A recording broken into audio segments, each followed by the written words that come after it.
Hello friends, welcome to Abhiyanand life.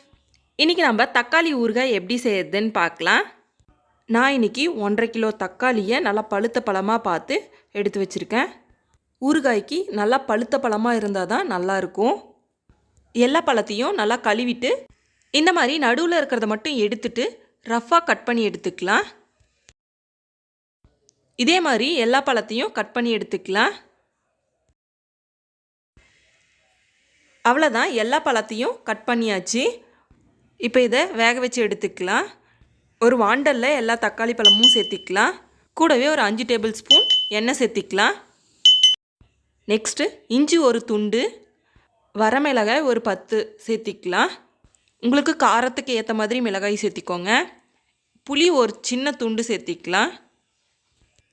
இந்த எல்லா இன்க்ரீடியன்ட்ஸும் ஒரு 2 நிமிஷம் நல்லா வணங்கட்டும். நல்லா வணங்கின அப்புறம் ஒரு 20 பல் பூண்டு தோல் உரித்து எடுத்து வச்சுருக்கேன்.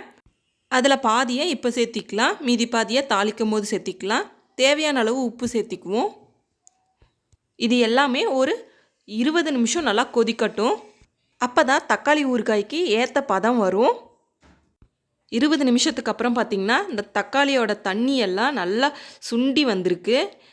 இன்னமும் பார்த்திங்கன்னா தக்காளி நல்லா சுருண்டு வரணும். இப்போ கரெக்டாக இருக்குது. இந்த டைமில் கேஸ் ஆஃப் பண்ணிவிட்டு நல்லா ஆறுன அப்புறம் அரைச்சி எடுத்துக்கலாம். அரைச்சிட்ட அப்புறம் ஒரு தாளிப்பு கொடுத்துடலாம்.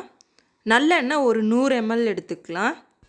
நல்லெண்ணெயில் தாளிச்சிங்கன்னா ரொம்பவும் நல்லாயிருக்கும். எண்ணெய் காஞ்சதும் ஒரு டேபிள் ஸ்பூன் கடுகு சேர்த்திக்கலாம். கருவேப்பிலை ஒரு கொத்து சேர்த்திக்குவோம். மீதி பூண்டை 2ஆக கட் பண்ணிவிட்டு எண்ணெயில் சேர்த்திக்கலாம். பூண்டு நல்லா கலர் சேஞ்ச் ஆகிற வரையும் வணக்கி எடுத்துக்கலாம். கூடவே ஒரு சிட்டிக்கு அளவுக்கு பெருங்காயம் சேர்த்திக்கலாம். பூண்டு நல்லா ப்ரௌன் கலரில் வந்துடுச்சு.